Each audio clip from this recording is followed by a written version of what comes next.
ये खबर मानव रचना ऑनलाइन द्वारा प्रस्तुत की गई है। क्या तुषार शर्मा केस में हर दिन नए खुलासे कहानी को और उलझा रहे हैं?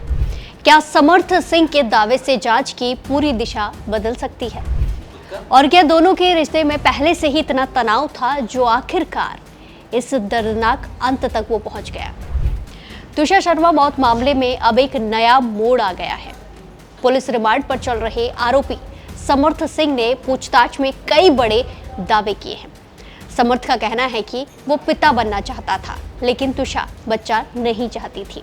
उसने दावा किया है कि तुषा ने अपनी मर्जी से गर्भपात कराया था। अब पुलिस इन सभी दावों की सच्चाई जांचने में जुटी हुई है।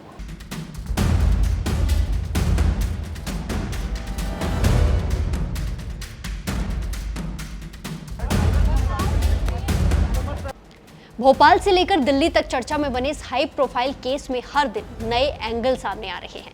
पुलिस ने 3 दिनों में करीब 10 घंटे तक समर्थ सिंह से पूछताछ की। पूछताछ में समर्थ ने रिश्तों, झगड़ों, चैट्स और गर्भपात को लेकर कई बड़े दावे किए हैं।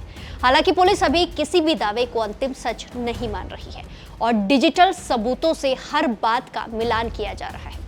पूछताछ में समर्थ सिंह ने दावा किया है कि उसके और तुषा के बीच अक्सर बहस होती थी, लेकिन उसने कभी तुषा पर हाथ नहीं उठाया।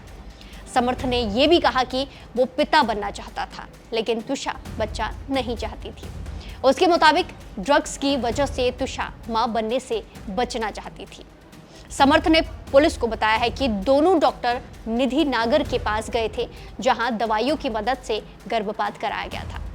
अब पुलिस इस पूरे मामले से जुड़े मेडिकल रिकॉर्ड, डॉक्यूमेंट्स और अस्पताल से जुड़ी जानकारी जुटाने में लगी हुई है।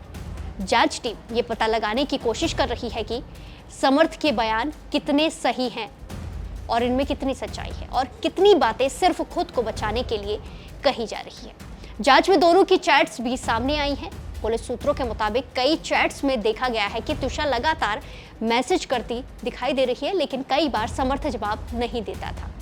ऐसे दोनों के रिश्ते में दूरी और तनाव की बात भी सामने आ रही है। Police mobile phone, chat record, call detail और डिजिटल डेटा की बारीकी से जांच कर रही है। समर्थ ने पूछताछ में यह भी दावा किया है कि तुषा बाइपोलर डिसऑर्डर से जूझ रही थी और कई बार उसका व्यवहार अचानक से बदल जाता था। हालांकि पुलिस अभी मेडिकल हिस्ट्री और अन्य दस्तावेजों के यानी कि डॉक्यूमेंट्स के जरिए इस दावे की पुष्टि करने में जुटी हुई है। वहीं इस केस का सबसे बड़ा एंगल अब दोनों के रिश्तों की सच्चाई बनता जा रहा है। एक तरफ समर्थ खुद को बेगुनाह बता रहा है, तो दूसरी तरफ परिवार लगातार न्याय की मांग कर रहा है। तुषा का परिवार पुलिस के सामने सबसे बड़ी चुनौती यही है कि भावनात्मक दावों और वास्तविक सबूतों के बीच फर्क कैसे किया जाए। उधर तुषा का परिवार अभी भी भोपाल में मौजूद है। परिवार के कई सदस्य अब वापस लौटने लगे हैं। भाई हर्षित और भाभी राशि सुप्रीम कोर्ट में सुनवाई के सिलसिले में दिल्ली रवाना हो चुकी है। वहीं माता पिता और परिवार के कुछ सदस्य फिलहाल आर्मी गेस्ट हाउस में रुके हुए हैं।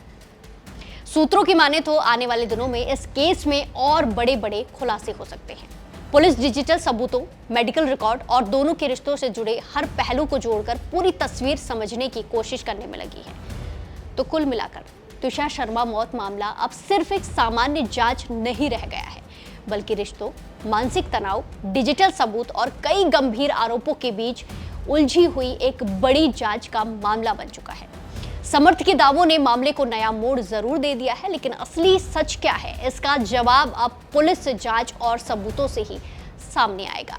जिस तरीके से उसने दावा किया है कि वो पिता बनना चाहता था, लेकिन तुषा नहीं चाहती थी, लेकिन जो चैट्स सामने आए थे तुषा और उसकी माँ के, उसमें कई सारी बातें तुषा ने कही हैं, जिसको लेकर असमंजस देखने को मिल रहा है। ऐसे में देखना होगा कि ये जांच कहाँ तक जाती है, जांच में क्या कुछ सामने आता है, कितने सही समर्थ के दावे देखने को मिलते हैं। फिलहाल के लिए इतना ही। बाकी तमाम खबरों के लिए जुड़े रहिए दैनिक जागरण के साथ। नमस्कार।